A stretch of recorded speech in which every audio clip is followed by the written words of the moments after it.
Bonjour, ici Marc-Antoine au Centre du VR à Saint-Nicolas. Aujourd'hui, on fait la démonstration du Freelander modèle 26DS. Suivez-moi. On commence avec une caractéristique de sécurité. On retrouve de chaque côté du véhicule des caméras latérales. Quand on active le clignotant à gauche et à droite, on a un écran à l'intérieur qui nous indique notre angle mort. On a un petit coffre de rangement sur le côté. Notre télévision intelligente à l'extérieur avec une barre de son qui se gère indépendamment. Un autre coffre de rangement sous l'unité. Une belle propriété. Sur cette unité-là, on a une prise préfilée pour installer un panneau solaire portatif. Donc, on vient connecter directement là pour recharger les batteries du véhicule. Notre chauffe-eau, Frogati. Ce chauffe-eau-là est instantané, donc pas de réservoir intégré. Lorsqu'on utilise l'eau circule à l'intérieur de celui-ci et le brûleur entre en fonction. Notre interrupteur pour le mettre en marche se situe à la droite. On le met à off ou à on. Lorsqu'on veut purger le chauffe-eau, on vient simplement ouvrir la valve. On se fait souvent demander la question, est-ce qu'on peut garder le chauffe-eau en fonction lorsqu'on roule? La réponse est oui, il n'y a aucun problème pour ce type de chauffe-eau. Ici, on a notre sortie pour la fournaise qui marche au propane, une prise extérieure 120 volts et une belle caractéristique, on a une table extérieure pliable. Quand on veut la ranger, on vient simplement le replier sur elle-même, fermer les pattes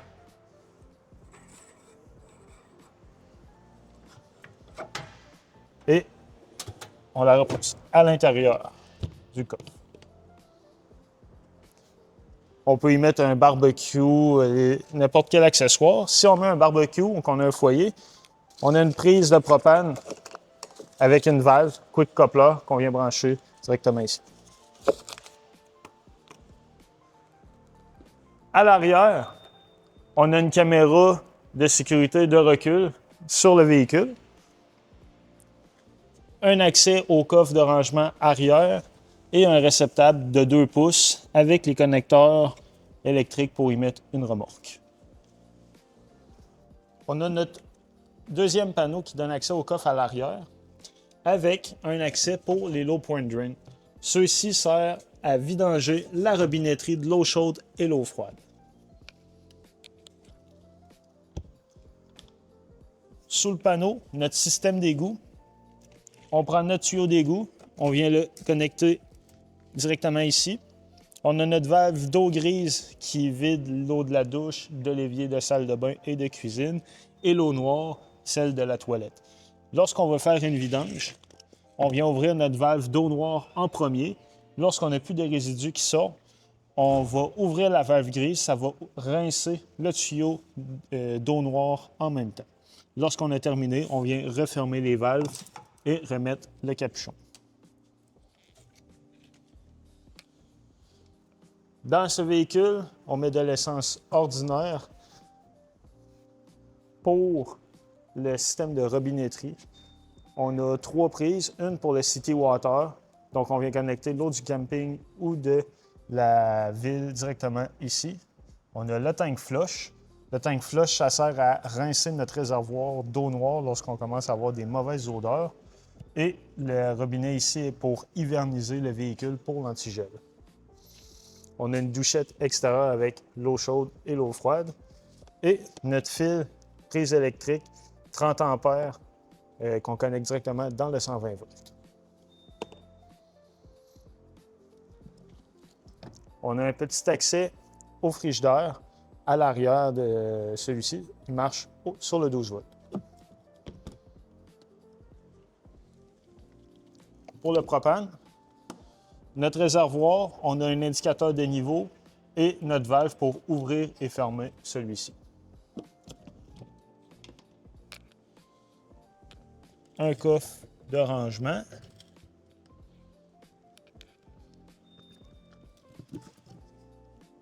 Et la génératrice. Lorsqu'on veut vérifier le niveau d'huile de la génératrice, on retire le panneau. On a accès au gauge à l'huile. Puis on peut aussi décoller la génératrice à partir d'ici. Donc, pour décoller la génératrice, on tient le bouton Prime quelques secondes. Ensuite, Start.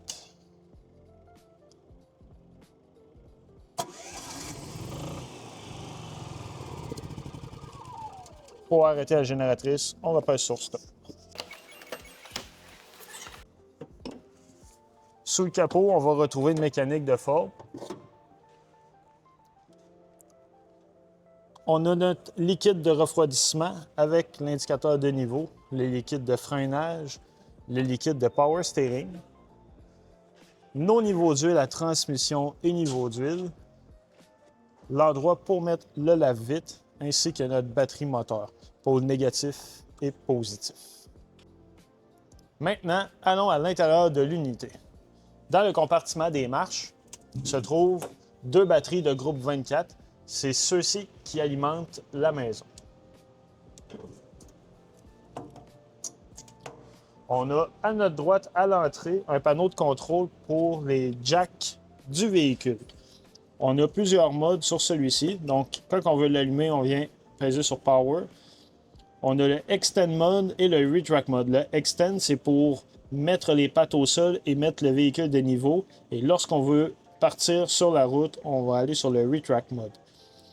On peut le faire de manière automatique ou manuellement en allant sélectionner la patte voulue. Lorsqu'on a terminé, on vient simplement fermer l'unité et on est prêt à camper.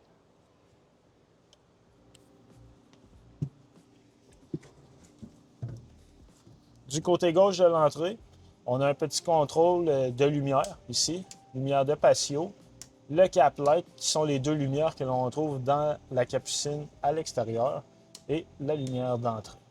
On a aussi notre contrôle pour ouvrir et fermer notre auvent. Notre coupe-circuit 12 volts. En ce moment, il est à on. On veut se servir des appareils. Lorsque le véhicule est stationné pour une période indéterminée, en le mettant à off, on vient couper le courant et on s'assure de ne pas avoir de perte. Juste à côté, on a le contrôleur de panneaux solaires. Celui-ci affiche le voltage de la batterie et le voltage que les panneaux solaires chargent la batterie. Et notre panneau de breaker, le 120 volts juste ici et le 12 volts à la droite. Les panneaux sont bien identifiés pour savoir quel fuse fait quoi. Dans l'unité, on va retrouver un magnifique fauteuil électrique avec différentes fonctions. L'éclairage, le mode masseur, chauffant et les contrôles pour ouvrir et fermer ceux-ci. On a un lit dans la capucine avec une télévision qui est sur un rack pivotant. Celle-ci revient vers la cuisine au besoin. On a les ceintures de sécurité lorsqu'on veut sécuriser la partie en haut. Donc, on vient simplement l'attacher pour avoir un filet sécuritaire. Lorsqu'on n'en a plus besoin, on le retire. Notre échelle pour accéder au lit qui vient ici. Et la transformation de la banquette en lit. On va faire l'étape inverse pour le remettre en dinette.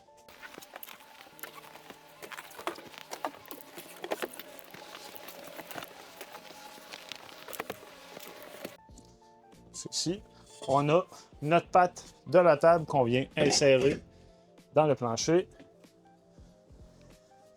et notre table qu'on vient déposer sur le dessus. Il est important de visser la table pour sécuriser celle-ci si on ne veut pas qu'elle bouge.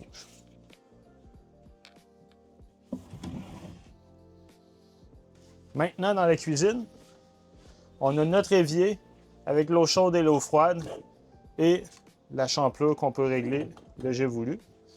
Du rangement sous l'évier, des tiroirs aux extrémités. On a aussi une petite extension qui vient se barrer en place quand on a besoin de plus de surface.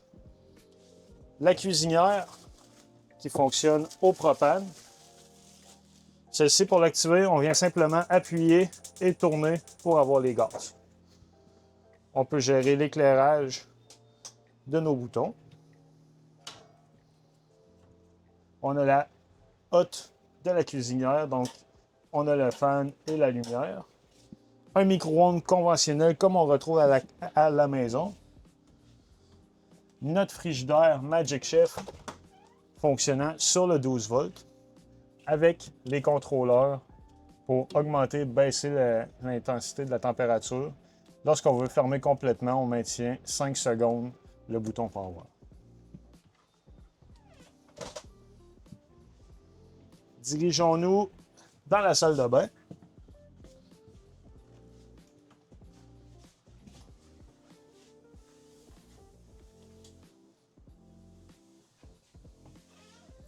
Dans la salle de bain, on a notre interrupteur pour ouvrir les lumières avec une ventilation au plafond. Lorsqu'on veut l'ouvrir, on vient simplement actionner le levier et on a un petit interrupteur pour décoller le fan.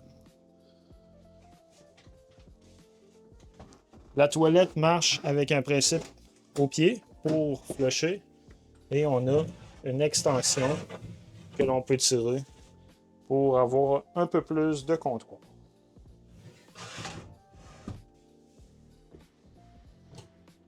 Du rangement supplémentaire.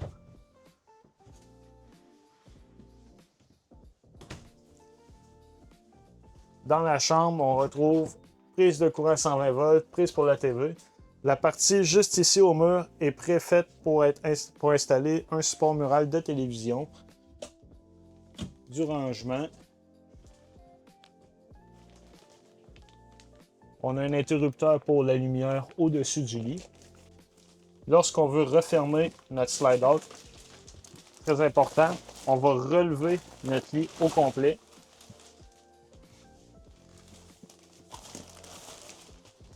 Maintenant, panneau de contrôle principal. Donc ici, on a l'interrupteur pour actionner notre pompe à eau, pour décoller ou arrêter la génératrice. On a nos interrupteurs pour ouvrir et fermer les slide-out, in and out. Le tank heater, ce sont des pads chauffants qui sont sous les réservoirs d'eau grise et d'eau noire qui permettent de maintenir une température un peu plus élevée lorsque la température extérieure est sous zéro. Quand on appuie sur chacun des boutons, on voit les niveaux du propane, de la batterie, réservoir d'eau fraîche, eau noire et eau grise. Ici, c'est un compteur d'heure pour la génératrice afin d'effectuer les entretiens au besoin. On a notre contrôleur pour le chauffage et la climatisation.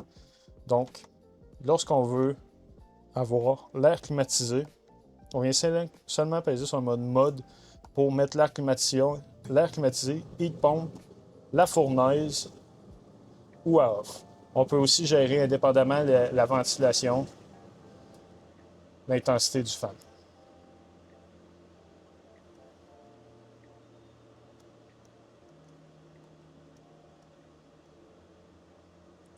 On a nos interrupteurs pour les lumières de l'habitacle et notre contrôleur pour le chauffe-eau instantané. Celui-ci, on vient réguler la température désirée de sortie d'eau chaude. Lorsque on utilise l'eau, il va y avoir une petite indication comme quoi il y a une circulation d'eau et une petite flamme qui va apparaître pour signifier que le chauffe-eau est en fonction. On peut le mettre en Fahrenheit ou en Celsius. Quand on a terminé, on vient simplement le fermer. C'est ce qui conclut la démonstration de notre Freelander 26DS. Si jamais vous avez des questions, chaque manuel de chaque électroménager à l'intérieur de l'unité se retrouve dans la pochette à l'intérieur de l'unité. Merci.